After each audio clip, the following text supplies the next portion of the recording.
संतोष जी, आप पर कई बार ऐसा लगा कि प्रशासनिक आरोप लगा, मेरे ख्याल से काफी बार जेल भी गया। आखिर बार बार क्या होता है कि आप ही भगत सिंह की तरह, चंद्रशेखर आजाद की तरह क्रांतिकारी बनने लगते हैं, जबकि आपकी लोकतांत्रिक सरकार है, सरकार व्यवस्था से चलती है, आखिर आपको क्यों ऐसा करना? देखिए, एक दो बार नहीं, इस बार लेकर के मैं 5वीं बार जेल गया। और आपको पता है, ये आप बहुत सीनियर पत्रकार हैं, जब व्यवस्था निरंकुश हो जाती है तो व्यवस्था को सुधारने के लिए हम लोग हैं सब सिस्टम के तहत। मैं जेल भी गया, एक सिस्टम के तहत ही गया। जेल भी एक संवैधानिक जगह है, तो इसलिए इसमें ऐसी कोई बात नहीं है। हमने जो लड़ाई छेड़ी है वो व्यवस्था जो है वो व्यवस्था में बदल चुका है, तो उस व्यवस्था को सुधारने का जिम्मा हमने यहाँ देवघर में उठाया। आप देखे होंगे कि हम 79 डैम का आंदोलन लड़ाई लड़ते हुए मैं पिछली बार 4 बार जेल गया, और जो भी मेरे ऊपर में केस है सिर्फ 353 का ही धारा है, जिसको बोलते हैं सरकारी काम में बाधा, 353। आज तक मेरे ऊपर में कोई व्यक्तिगत आरोप नहीं है, न कोई और कोई क्रिमिनल केस है। एक साजिश के तहत, राजनीतिक षड्यंत्र के तहत प्रशासन के मिली भगत से कुछ मेरे राजनीतिक प्रतिद्वंदी मुझे बार बार ये जेल भिजवाने का काम करते हैं। हाँ, मैं व्यवस्था के खिलाफ में खड़ा जरूर होता हूँ। ये जो पिछली घटना है, जो 5 जुलाई को यहाँ घटना घटी थी, MP iron and mining limited, हाँ, उस कंपनी में 2 मजदूर का उस हादसे के दौरान मौत हो गई। अब बताइए, उस मजदूर का मौत के बाद उसका जो परिजन था रो रहा है, बिलख रहा है, उसको कोई देखने वाला नहीं। वहां से फोन हम लोगों को आया तो हम लोग वहां पहुंचे। वहां पहुंच करके और वहां जो पीड़ित परिवार था उसको मुआवजा का मांग कर रहे थे। ये न कर, इसमें संतोष पासवान इसके लिए अगर 10 बार भी जेल जाएगा, 100 बार भी जेल जाएगा तो जाएगा जेल। ये तो गलत नहीं है, लोकतंत्र में मांग करना। लोकतंत्र है, आजादी, आजाद भारत देश हमारा आजाद है। इसमें कितने योद्धा जो है, कितने सिपाही आजादी के वीर गति को प्राप्त हो गए। मैं भी ये ऐलान करता हूँ कि मैं भी अपने आप को सौभाग्यवान समझूंगा जब मेरी लड़ाई लड़ते हुए हमारी मौत हो जाएगी। लेकिन जब तक मेरी सांस रहेगी मैं कुव्यवस्था के खिलाफ लड़ता रहूंगा, और एक बार क्या 1000 बार भी जेल जाना पड़ेगा तो मैं जाऊंगा जेल। और दूसरी बात रह गई, मजदूरों की क्या मांग थी जिसके चलते आपको जेल जाना? मजदूरों का मांग था, जो प्रति व्यक्ति जो मरा है, 2 व्यक्ति का वहाँ पे मौत हुआ है। सबसे पहले तो उस फैक्ट्री का पूरा जांच होना चाहिए। जो आज तक वहाँ के खुद मजदूर बता रहे हैं, वहाँ सिर्फ 2 मौत नहीं हुआ है, 5 जुलाई को तो 2 मौत हुआ है, लेकिन इससे पहले वहाँ कई लाश और गायब हो चुका है ऑलरेडी।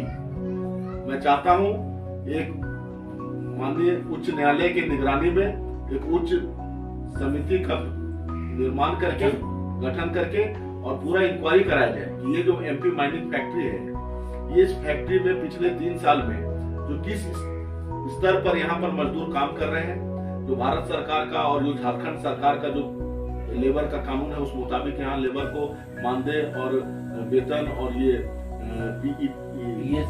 ESI PF वगैरह सब मिल रहा है कि नहीं, सारा सुविधा मिल रहा है कि नहीं। मुझे तो ये समझ सुनने में आया कि लोगों को पैसा भी कैश दिया जाता है, अकाउंट पेमेंट अभी तक नहीं हो पाया है। ये अपराध है। ये आप इसका इंक्वायरी करवाया जाएगा ना, इसका इंक्वायरी कराया जाएगा। मेरे आंदोलन करने के बाद इस आंदोलन में मैंने 16 दिन तक आमरण अनशन किया। आपने देखा होगा, आपने कवर भी किया था, हमने कवर लगाया तो 16 दिन का मैंने आमरण अनशन किया। उसके बाद से जो है सब कुछ हड़कंप मचा, तो इन लोगों ने अब सुनने में आया कि अकाउंट पेमेंट लोगों ने शुरू किया। तो मेरा मांग है कि पिछले 3 साल का पूरा इंक्वायरी इसका होना चाहिए कि ये किस दारोमदार पर ये फैक्ट्री काम कर रही है, इनका जो है GST का भुगतान बराबर हो रहा है कि नहीं। मुझे सुनने में आया कि देवघर जिला के अंतर्गत जितना भी स्टील है, एम्स में जितना स्टील लगा हुआ था बाउंड्री में, वो सारा स्टील को निकलवा करके पिघलवा करके लोहा बना के बेच करके फैक्ट्री में पिघलाता है। ये इतना बड़ा चोर है ये फैक्ट्री वाला, ये इतना बड़ा चोर है, इसका जब पर्दाफाश होगा तो पता चलेगा। ये पूरा देवघर जिला का। आपने कहा कि मजदूरों की सुविधा ESI PF है कि नहीं है, जांच इसके लिए तो लेबर डिपार्टमेंट पहले से बना हुआ है। लेबर डिपार्टमेंट भी बना है, तो लेबर डिपार्टमेंट से ही तो मांग कर रहा हूँ मैं, यहाँ के उच्च अधिकारियों से मांग कर रहा हूँ, उपायुक्त महोदय से मैं मांग कर रहा हूँ, इसका इंक्वायरी कराया जाए। लेबर डिपार्टमेंट में यहाँ मैं तो यहाँ पे चीफ जस्टिस को लिखूंगा, झारखंड के चीफ जस्टिस को लिखूंगा, सेक्रेटरी को लिखूंगा, चीफ मिनिस्टर को लिखूंगा और सबको लिखूंगा।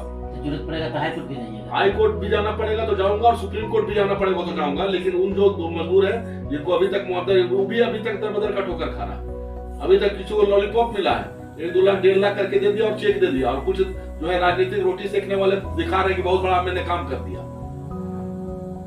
षड्यंत्र करता है। लेकिन पब्लिक सब जानती है, पब्लिक कोई बेवकूफ नहीं है। कौन वहां आंदोलन किया, कौन वहां आमरण अनशन किया, कौन पुलिस का मार खाया, कौन जेल गया, ये पब्लिक देख रही है। और कौन पब्लिक के लिए लड़ रहा है और आगे भी कौन लड़ेगा। इनका जो हमारा जो मांग है कि 15-15 लाख रुपया हर मजदूर को मिलना चाहिए, और उसके परिवार को, उसकी पत्नी को जो है पेंशन वहां मिलना चाहिए, और उनके बच्चों को उसी में वहां फैक्ट्री में नौकरी मिलना चाहिए। यही हमारा मांग है, और इस मांग पे आज भी कायम है। और उसके बाद हमारा मांग है इसका पूरा जांच होना चाहिए 3 साल का, पूरा जीएसटी का, इसका जितना भी कितना लोहा इसके पास में आता है, उसके पास में कागज है कि नहीं है पिछले 3 साल का, वो पूरा इसका इंक्वायरी किया जाए। और कितना लोहा खरीदता है और कितना फैक्ट्री बेचता है, कितना टैक्स चोरी कर रहा है, कितना जीएसटी का टैक्स चोरी कर रहा है। अगर आप निकालिएगा तो मुझे लगता है करोड़ों रुपया का इनका जीएसटी का टैक्स का बकाया है, जो मुझे मालूम चला है सारा।